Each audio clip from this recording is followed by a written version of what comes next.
मैं हूं परवेज रिंद। पाकिस्तान में इस वक्त सिर्फ और सिर्फ एक ही डिबेट चल रही है, वो है इकोनॉमिक्स। क्या पाकिस्तान भी श्रीलंका की तरह डिफॉल्ट कर जाएगी? डॉलर जो है इस वक्त 210 रुपये को क्रॉस कर चुकी है, तो क्या डॉलर 250 तक जाएगी या फिर रिवर्स करेगी? और इसके साथ साथ हम ये भी देख रहे हैं कि पेट्रोल की प्राइस महंगी तर होती जा रही है।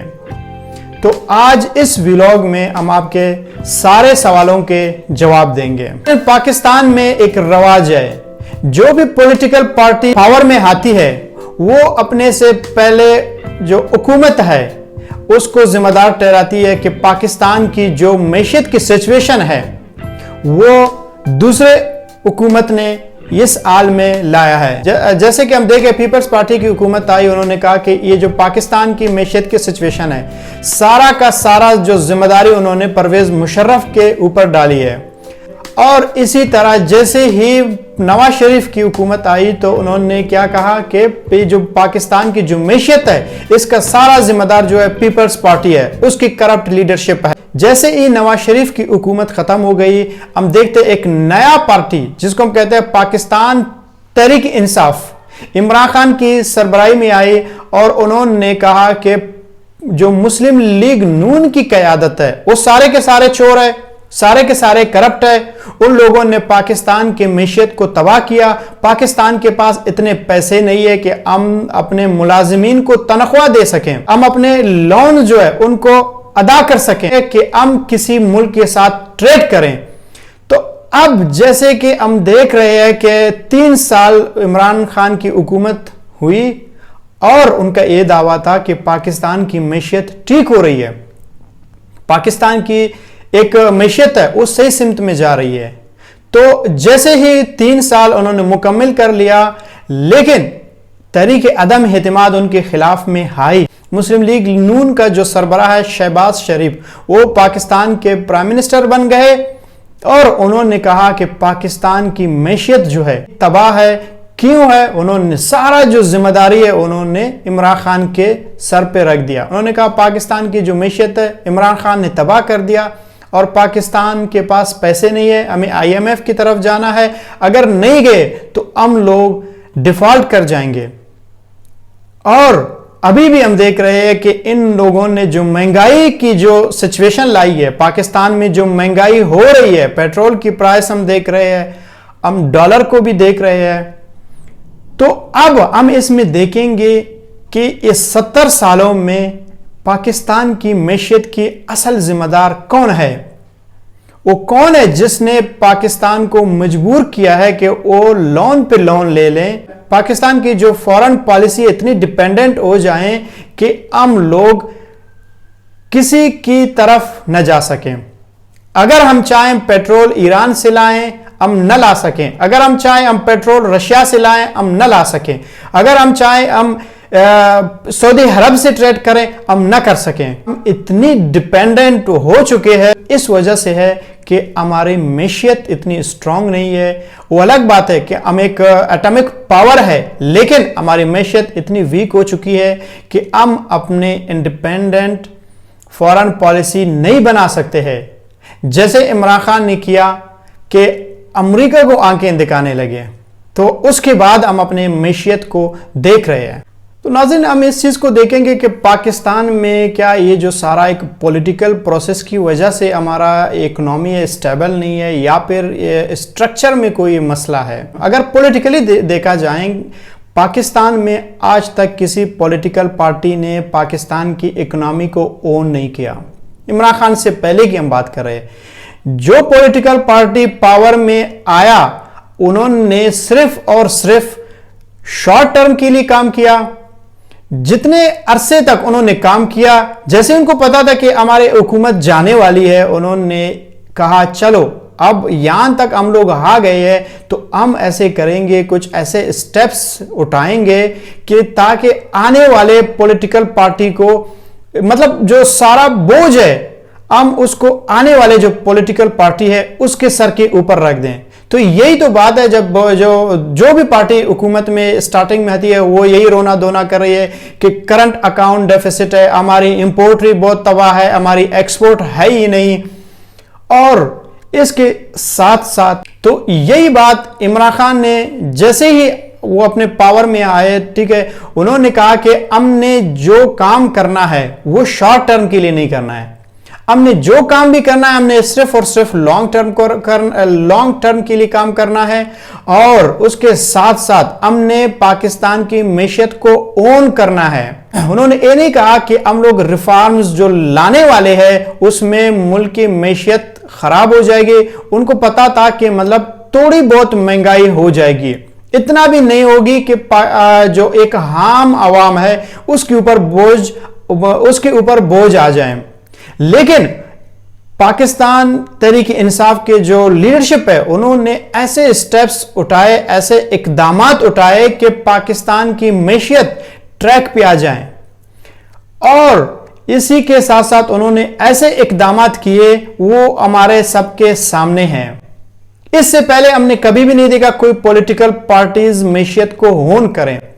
اور اب جیسے کہ ہم دیکھ رہے ہیں کہ پی ڈی ایم جو ہے انہوں نے کیا کیا، حکومت بنائی مرکز میں، لیکن اتنے اچھے معیشت کے ساتھ ساتھ کرنٹ اکاؤنٹ ڈیفیسٹ کو ختم کرنے کے ساتھ ساتھ اور باقی جو ایک انڈیپینڈنٹ فارن پالیسی بنانے کے بعد بھی، آپ کی معیشت کو ٹھیک کرانے کے بعد بھی وہ عمران خان کو قصوروار ٹھہرا رہے ہیں. اب یہ جو پی ڈی ایم ہے وہ شارٹ ٹرم کے لیے کام کریں گے. جو ڈیولپمنٹ کے جو پروجیکٹس ہیں عمران خان نے جو بنائے تھے، خاص کر پاکستان کی تاریخ میں جنرل ایوب خان کے بعد کوئی بھی ایسا ڈیمز نہیں بنائے ہیں. پاکستان میں جو انرجی کرائسس ہے اس کے اوپر جو اقدامات پی ٹی آئی کی حکومت نے کی ہے اس سے پہلے کسی نے نہیں کیا. پولیٹیکل انسٹیبلٹی تو ہم دیکھ چکے ہیں، وہ بھی ایک بہت ہی بڑا ریزن ہے. جب ایک ملک میں پولیٹیکل انسٹیبلٹی ہوتی ہے تو فارنر جو انویسٹرز ہوتے ہیں وہ بہت ہی گھبرا جاتے ہیں کہ ایک ملک میں ہم انویسٹ کر رہے ہیں کہ کیا اس ملک میں ہم انویسٹ کریں گے تو ہمارے انویسٹمنٹ سیو ہوگی، کیا اس ملک میں جو انسٹیبلٹی ہے یہ اسی طرح برقرار رہے گی.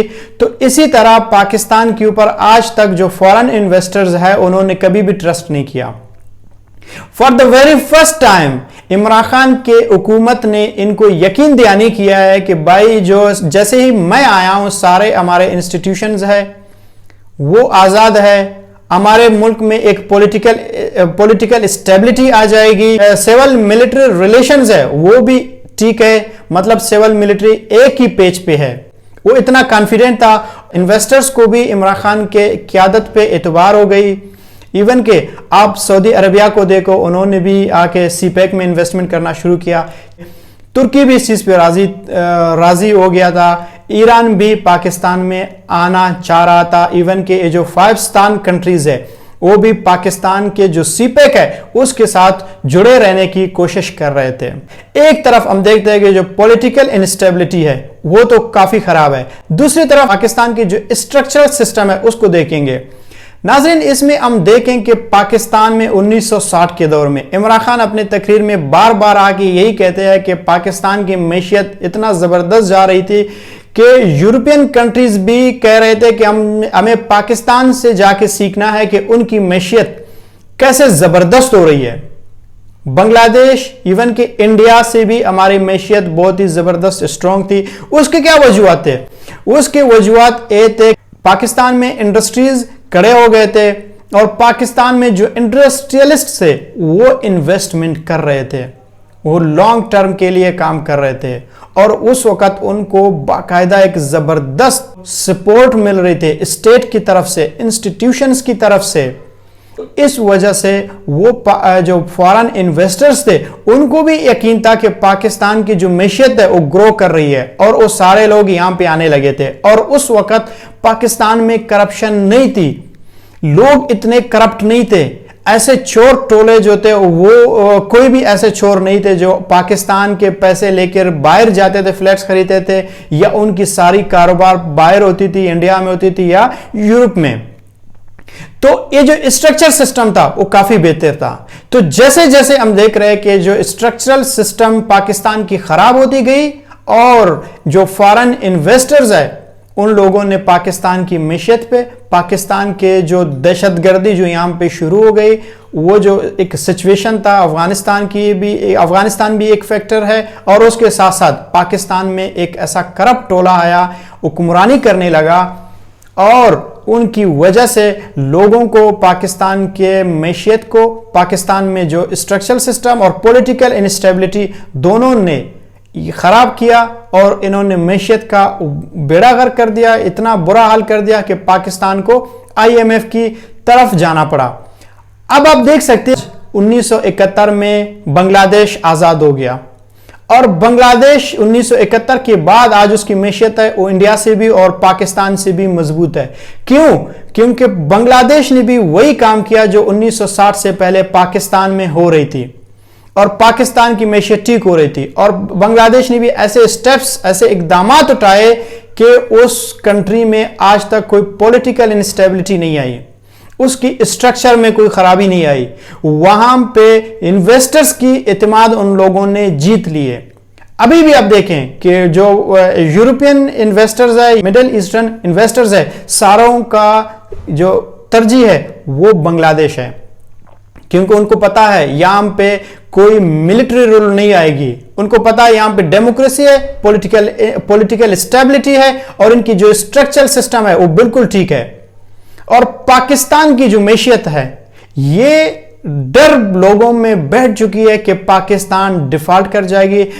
डिफॉल्ट करने से पहले लोगों में ये डर था कि पाकिस्तान में पॉलिटिकल इंस्टेबिलिटी है। जैसे ही पॉलिटिकल स्टेबिलिटी आ गया, लोगों ने इमरान खान के ऊपर एतमाद करना शुरू किया, तो उसके बाद पाकिस्तान में जो फैटिफ जो था, फैटिफ के ग्रे लिस्ट में था, उस वजह से भी पाकिस्तान में जो इन्वेस्टर्स थे वो थोड़ा घबरा रहे थे, और उनको यकीन भी था किसी हद तक कि इमरान खान की क़यादत में पाकिस्तान फैटिफ से निकल जाएगी, और यहां पे सिस्टम स्ट्रक्चर भी ठीक हो रही थी, क्योंकि इमरान खान की जो टोटल तरजीह थी वो ये है कि पाकिस्तान में जो स्ट्रक्चर को बनाया जाए। ये इसका रिजल्ट भी आप लोगों के सामने है, आप लोग देख रहे हैं कि पाकिस्तान में इंडस्ट्रीज एक दफा फिर से खड़े हो गए। पाकिस्तान की जो मैशियत है, जो करंट अकाउंट डेफिसिट है, वो भी खसारा खत्म हो गया था। अब लोगों में डर बैठ गई है पाकिस्तान में कि क्या पाकिस्तान का भी वही सिचुएशन होने जा रही है जो श्रीलंका की है। बिल्कुल इकोनॉमिस्ट्स है, जो पॉलिटिशियंस है, वो भी यही कह रहे हैं। इवन के इमरान खान भी यही डर है उनको भी कि पाकिस्तान श्रीलंका की तरह डिफॉल्ट कर जाएगी अगर ये सिचुएशन रहे। तो अब जो सिचुएशन हमें नजर आ रहा है, पेट्रोल 300 रुपये तक पहुंच चुकी है, डॉलर 210 को क्रॉस कर चुकी है। यकीनन अगर पाकिस्तान में कोई पॉलिटिकल स्टेबिलिटी ना आ जाए, अगर न्यूट्रल्स अपनी गलती को एक्सेप्ट ना करें, तो यकीनन आप डिफॉल्ट कर जाएंगे। नाज़रीन, अगर आपको हमारे वीडियोस पसंद आए तो सब्सक्राइब करें, बेल आइकन पे क्लिक करें ताकि हमारे आने वाले वीडियोस आप तक पहुंच सकें। बहुत बहुत शुक्रिया।